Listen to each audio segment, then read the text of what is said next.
Welcome to another Lock and Hackle video. Kind of a bad intro there. Hey dog, got my dog right here. This is going to be kind of a, I don't know, just a video. I want to talk about something that has recently taken place, and I decided I'd do a video on it. Why not? That's what this channel is for. Talk about stuff, show stuff off, brag about yourself. That's what every YouTube channel is about. So I want to have a few notes here because otherwise I'd forget what I'm talking about. In most states that have a trout species,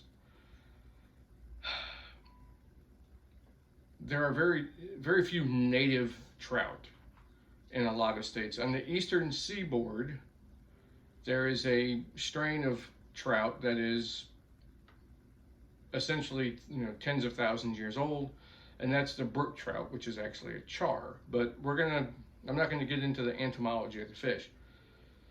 Typically, you have three types of trout. You have stocked trout, which are either put and take streams. The fisheries department in your state puts trout in there for people to fish for, take home, and fry up.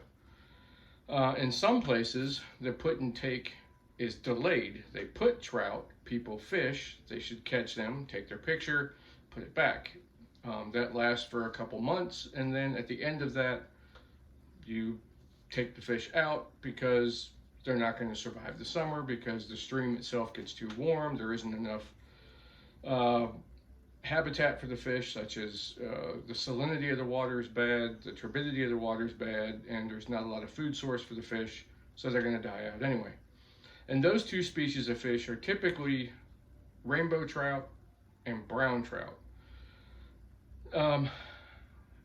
That's throughout the United States. In some places, they're doing away with stocking trout in certain streams because they've discovered there's some sort of native fish that's in there and it's depleting the habitat for that fish. And in some places, there is a native strain of trout, and the browns and rainbows are taking over. That's a discussion for a different day. Then you have what you call wild trout, and those are wild but not native. They were once stocked in bodies of water, streams and creeks, and they discovered that the species could thrive, they could live. So instead of continue stocking it, which would deplete the survivability, they would say, okay, no fishing in this area for trout for a certain period of time, let the population grow. Now you have a wild trout stream, and those will usually have pretty strict restrictions. You have size limit and a creel limit, meaning, okay, three fish, that's just an example, three fish per angler per day, but they can't be under 16 inches. Now that's a hefty ordeal for an angler to, size up a fish and go, is it or isn't it below 16 inches? Having a tape is a good idea. And you're typically not going to get that many big fish. Now, browns can get pretty big. They're one of the species of trout that will outgrow their environment. In other words, browns continue to grow. Some of the biggest browns I've seen caught come in some tiny streams. So that's a possibility.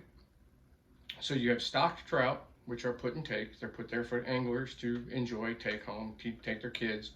Stocked wild, in other words, they were stocked in the past, decades ago.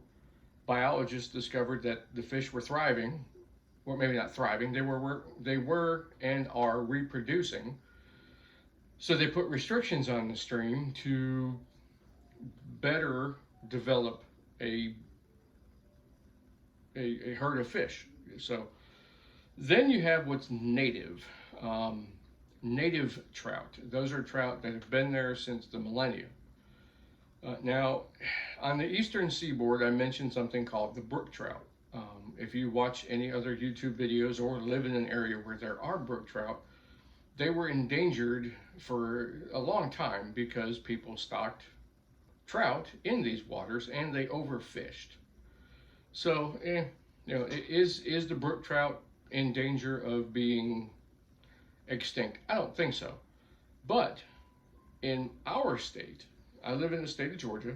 My wife says I live in a state of confusion. Um, I like to think I live in a state of grandiose. Anyway, the brook trout, uh, by biologists, now have a couple of strains of brook trout. So there's the big brook trout that you see and hear of in Canada. Then there's the eastern seaboard brook trout, which, they can get 18 to 20 inches, or 15 to 18 inches long, with the white pectoral lines on their fins and the reddish purple blues dots on their backs and shoulders. My dog. Then there's the southern Appalachian brook trout, which is just that. So from about the southern half of Virginia, North Carolina, South Carolina, and into North Georgia, we have the southern strain of Appalachian brook trout. And a monster one would be as big as your hand, that big, just because they just don't grow that big. They stay to the size of the stream that they live in. And I'm saying all this because I think at the end of last year, the Department of Fisheries and the Georgia Department of Wildlife came up with this program. It's called the Georgia Trout Slam. And that is within a calendar year, January 1st to December 31st, if you could catch one of each species found in Georgia, where we have rainbow trout, brown trout, and brook trout. We have stocked rainbows and stocked browns, which are, fish that are put there by the DNR for people to catch and eat. We have stocked wild, which means they stocked these fish decades ago, and now they're wild because they've permeated themselves up into these creeks and tributaries. And then we have the southern Appalachian brook trout. And my thing just came on. Oh well. I hope that's not too annoying. Now, in the regulations for this slam, it never stated that it had to be wild, native, or stocked. You could catch all three stocked. You could go to an area where the DNR dumps fish in there, and you could potentially catch brown, rainbow, and a rainbow, and a brookie. My personal goal was to catch all three, wild or native. Now, obviously, rainbow trout and brown trout are not native. Brown trout aren't native to this country. Rainbow trout are. So, to find a brown wild, it had to have been put there at some point throughout history by the fisheries department. So my goal was to catch all wild fish for my slam. I started this sometime back in April. My first fish was a wild rainbow, and I caught it on a pretty well-known creek, kind of way up in the headwaters of the creek, and a big wild fish. I think I posted a picture of it on one of my outing videos, and I was quite pleased that I caught that nice fish. My next one was a brown trout, and for some reason in my fly fishing career here in Georgia, the brown trout has eluded me. I have played a few brown trout, fought them in a creek or a stream, and they would get off, and I'm like, okay, that sucks. So I decided I would go where I know there are brown trout, and I met a friend of mine there, and we specifically targeted browns by throwing small streamers into the river and twitching them on our retrieve. I caught my brown. So that was, April, that was probably sometime in mid-August. So that was, one fish for every month and a half. The next one on my list was obviously the Appalachian brook trout. And that was going to be tricky because you really have to go up above a certain elevation in order for these fish to survive, because the water temperature has to stay at a certain level. It has to be crystal clear. These are very delicate fish. And so another buddy of mine who had been in this one area and fished a lot of these creeks had caught an Appalachian brook trout or two, and said, yeah, they're there. They're just hard to catch because they're so spooky. The slightest movement in the water and they're gone. So, man, we spent a day bushwhacking through the North Georgia mountains on a tiny, tiny blue line stream, and I caught my Appalachian brook trout. Now, with that, the Georgia Slam is certified. If you get good enough pictures of your fish and yourself, and you know the location of where it was caught,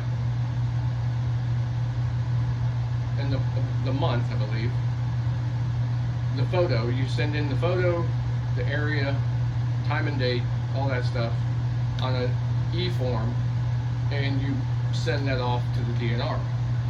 And then, if they approve it, you get this. Now, I put this in the frame. I wanted to keep it. You get this bumper sticker right here that you're supposed to put on your car to signify that you got the trout slam. You got your brook trout, your rainbow trout, your brown trout. But in the letter, it just states, Wildlife Division of Fisheries and Management Selection would like to extend sincerest congratulations on you successfully completing the Georgia Trout Slam. We're excited that you accepted the challenge and that you have caught all 3 species within 1 year. And then it goes on to, say, hey, if you want to support wildlife, buy a trout license plate. I don't know why I find that so satisfying that I did it. I think it's pretty cool that I have, it is filed with the state that I completed a trout slam. And they don't, like I said, in the form, it doesn't state that you have to catch them all wild. They can be stocked fish, as long as some people are doing it in 1 day. They go to some of these premier trout streams that are usually on private land, and they have a host of fish in there that are stocked by the fisheries department. These people have to pay for it, but they can get browns, rainbows, and brookies put in to this stream, and they're feeder fed and all this other stuff. But I wanted to do it, to me, what felt like the right way, doing it all wild, putting in the time and the effort. So each one of these fish has a story behind it, where I fished it, what I fished it with. As a matter of fact, I have them right here. These are the 3 flies that I used. The rainbow was caught on the pink wiggle worm. The brown was caught on this micro bugger. And I don't have the exact fly, but I caught the brookie on this tiny caddis-like fly. The one I used that day ended up in a tree somewhere. So each one has a story, each one has its own excitement behind it, and I can share that with friends and family, and I posted it with some friends on social media, and I got the congratulations and all that. And I really didn't think I was going to get the certificate, because apparently on the e-form you're supposed to have a hi, look at my fish, with your mug and the fish in your hands, but I was out by myself on a few of these excursions, so all I could do was hold it in my hand and snap a picture of it. So that was that. So it's kind of neat that the state does this. It kind of gets people out there. It gives you a little bit more motivation. It gives you a little bit of bragging rights, especially amongst your peer fishermen, that you got the trout slam. So I guess with that, like I said, I'll post some pictures after this. You'll get to see the 3 fish. And yeah, it's getting cool out there. And I've been getting some pictures from a buddy of mine from his deer camera. So maybe when rifle season kicks in, we'll have some